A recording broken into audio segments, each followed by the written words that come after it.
नमस्कार। प्रस्तुत है आज का चिंतन। संपूर्ण विश्व में अपराध आज बहुत जोर पकड़ता जा रहा है। सामान्यतया इस अपराध जगत में 14 से 16 एज ग्रुप के बच्चे होते हैं। एक रिपोर्ट के अनुसार एक अंग्रेज बालक 17 वर्ष की उम्र तक, जब तक वह स्कूली शिक्षा समाप्त करके आगे की पढ़ाई आरंभ करता है, करीब 100 चोरी कर चुका होता है।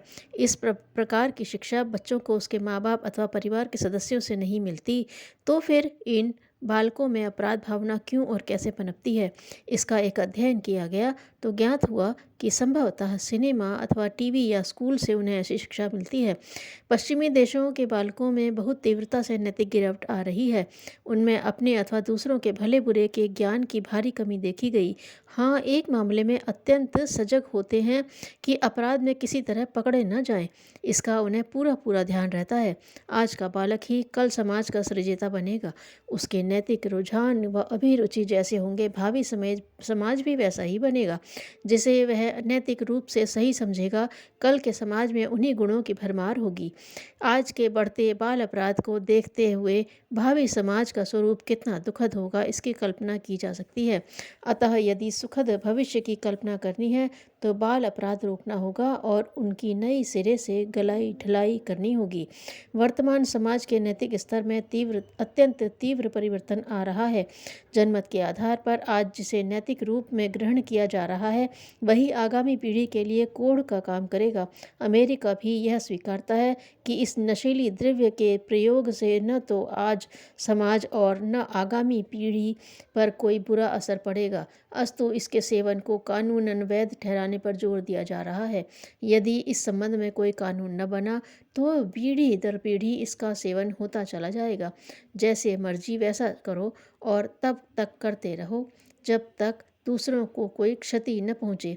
आज जन प्रवाह इसी दिशा में बह रहा है और इसे ही नैतिकता का जामा पहनाया जा रहा है, किंतु इस प्रवृत्ति से अंततः हानि हमारी ही होगी तथा समष्टि रूप से समाज एवं देश को यह पीड़ा सहन करनी पड़ेगी।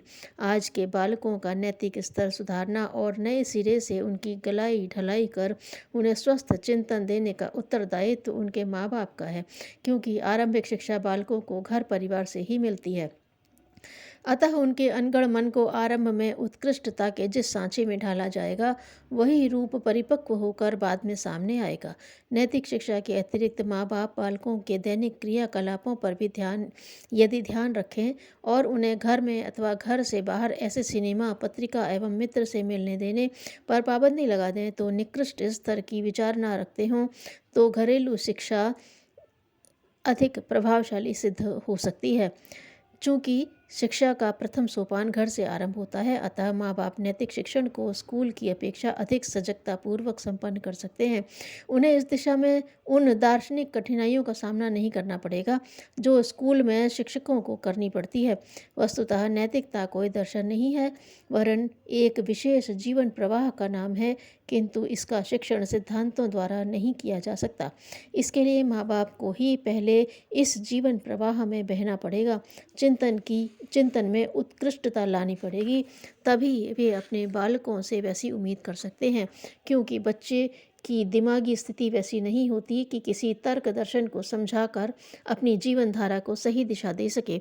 हाँ, अनुकरणीय वे अवश्य होते हैं, अतः उनके लिए तो उदाहरण चाहिए और इसके लिए माँ बाप ही उपयुक्त पात्र हो सकते हैं।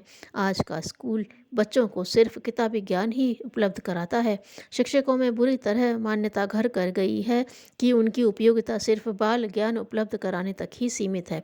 नैतिक सामाजिक शिक्षा को वे माँ बाप का कर्तव्य मानते हैं। सन 1980 के बाद से हिंसक छात्र उपद्रवों में वृद्धि हुई है। हजारों से अधिक छात्रों के उपद्रव सुनने को मिलते हैं। सबसे अधिक छात्र उपद्रव आसाम में हुए, जिसका मुख्य कारण आसाम आंदोलन था। इसके बाद आंध्र, पंजाब, उत्तर प्रदेश, पश्चिम बंगाल, बिहार और केरल आते हैं। कलम थामने वाली पीढ़ी के हाथों में हथियार देखकर आक्रोश, उद्दंडता, अपराध वृत्ति का सहज अनुमान लगाया जा सकता है, किंतु उस समस्या के मूल में कौन और क्या कुछ है उसको भी अनदेखा नहीं करना चाहिए।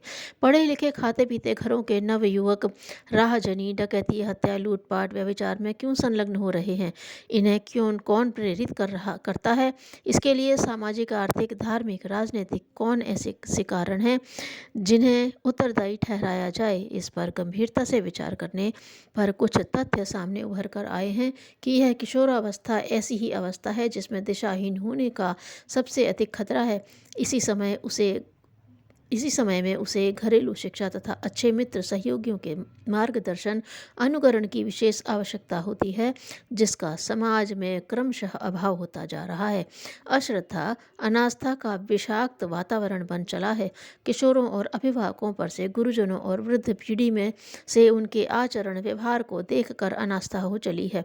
करोड़पतियों के लड़के चाकू की नोक पर किसी भद्र महिला के गले से जंजीर खींचते, पर्स मारते और इज्जत लूटने में नहीं हिचकते। चलती ट्रेनों से सामान उठाकर बाहर फेंक देना और कूद पड़ना, कारें उठाकर भाग जाना और उन्हें बैंक डकैती में इस्तेमाल करना इत्यादि। इन घटनाओं के पीछे मन, लालच और दुष्टता ही नहीं, वह अराजकता भी है जो नीतिगत सुसंस्कारिता का पोषण न मिलने पर उपजाऊ खेती में पनपने वाले खरपतवार की तरह अनायास ही द्रुत गति से बढ़ती है। इस अभाव की पूर्ति के लिए हमें नए सिरे से विचार करना होगा और भावी पीढ़ी के लिए न केवल रोजगार की, ज्ञान संवर्धन की, आरोग्य की समस्या का समाधान करना होगा, वरन यह भी सोचना होगा कि उनमें चरित्र निष्ठा, समाज निष्ठा, नीतिमत्ता एवं सुसंस्कारिता किस प्रकार स्थिर रहे और निरंतर बढ़े। इस ओर उपेक्षा बरतने और वर्तमान पीढ़ी के मूर्धन्य जन भावी पीढ़ी के साथ न्याय नहीं कर सकेंगे। देशबंधु चित्तरंजन दास हजारों रुपए की अच्छी खासी चलती हुई वकालत छोड़कर देश की स्वतंत्रता के लिए असहयोग आंदोलन में कूद पड़े। उन्होंने भारतीय युवकों का आह्वान किया कि वे युग धर्म समझते हुए इस आंदोलन के लिए व्यक्तिगत महत्वाकांक्षाओं का परित्याग करें। उनके इस आह्वान की प्रतिक्रिया हुई। 7 समंदर पार ICS की परीक्षा उत्तीर्ण करने के लिए गए एक भारतीय युवक के हृदय पर उसने उन्हें पत्र द्वारा सूचित किया कि वह उनके इस आह्वान पर अपनी महत्वाकांक्षाओं का देश हित में बलिदान करता है। यह युवक थे सुभाष चंद्र बोस, जिन्होंने उस भावना को साकार कर दिखाया। धन्यवाद।